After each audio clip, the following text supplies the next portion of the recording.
BRS MLC కవిత డ్రామాలను బీసీలు నమ్మే పరిస్థితి లేదు అన్నారు టీపీసీసీ చీఫ్ మహేష్ కుమార్ గౌడ్. 10 ఏళ్లు అధికారంలో ఉన్నప్పుడు బీసీలు ఎందుకు గుర్తురాలేదంటూ ప్రశ్నించారు.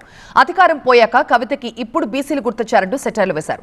స్థానిక సంస్థల్లో బీసీ రిజర్వేషన్లని అసలు 34 నుంచి 23% తగ్గించింది. బీసీ కార్పొరేషన్లకు నిధులు ఇవ్వకుండా అన్యాయం చేసింది బీఆర్ఎస్ కాదా అని ప్రశ్నించారు మహేష్ కుమార్ గౌడ్. బలహీన వర్గాలకి మంత్రివర్గంలో పెద్దపీట వేయడమే కాదు, బీసీనైన తనను పీసీసీ చీఫ్ ని చేయడం ఒక్క కాంగ్రెస్ కే సాధ్యమైందన్నారు. 10 ఏళ్లు బీసీ జాతిని అనగదొక్కినటువంటి బీఆర్ఎస్ పార్టీ, బీఆర్ఎస్ నాయకులు వారికి ఇవాళ బీసీల గురించి ధర్నా చేసే హక్కు లేదు. రిజర్వేషన్ 23% కుదించింది బీఆర్ఎస్ పార్టీ, అవునా కాదా? ఇది స్పష్టత ఇవ్వాల్సిన అవసరం ఉంది కవిత గారికి. బీసీకి సంబంధించిన ఆర్గనైజేషన్స్, డిపార్ట్మెంట్ అన్నిటి కూడా నిధులు కోతపెట్టి నానా ఇబ్బందులు గురి చేసింది బీఆర్ఎస్ ప్రభుత్వమా కాదా?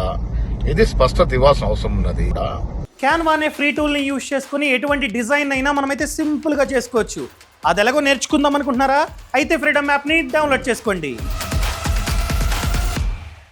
బీఆర్ఎస్ హయాంలో బీసీలందరినీ, బీసీ జాతులందరూ కూడా అనగదొక్కిన మీరు ఇవాళ ఏ ముఖం పెట్టుకుని ధర్నా చేస్తున్నారో ప్రజలకు తెలియాల్సిన అవసరం ఉన్నది. 10 ఏళ్ళు అధికారంలో ఉన్నప్పుడు బీసీలు గుర్తుకు రాలే మీకు. 10 ఏళ్ళు అధికారంలో ఉన్నప్పుడు మీరు అగ్రవర్ణాలకి అంకితమైనటువంటి మీరు, మీ కార్యక్రమాలు ఇవాళ మీకు బీసీల గురించి మాట్లాడే అర్హత ఎక్కడిది అని అడుగుతా ఉన్నాను. కొంచెం అన్నా జ్ఞానం ఉండాలి బీసీల గురించి ఇవాళ మీరు మాట్లాడడంలో.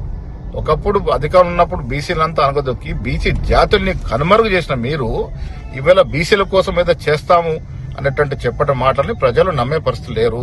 కేబినెట్ లో కానీ బీసీలకు సంబంధించిన పలు కార్యక్రమాలు కానీ, నాలాంటి ఒక సామాన్య కార్యకర్తను పీసీ అధ్యక్షుడు చేయడం కానీ, దాంతోపాటు బీసీ సంబంధించిన డిపార్ట్మెంట్లన్నిటి కూడా అత్యధిక నిధులకు ఇచ్చి బలోపేతం చేస్తుంటే కాంగ్రెస్ పార్టీని నమ్ముతారా, మిమ్మల్ని నమ్ముతారా ప్రజలు అర్థం చేసుకుంటా ఉంటారు.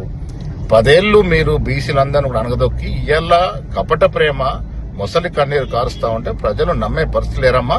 ఇది గుర్తుపెట్టుకోవాల్సిన విజ్ఞప్తి.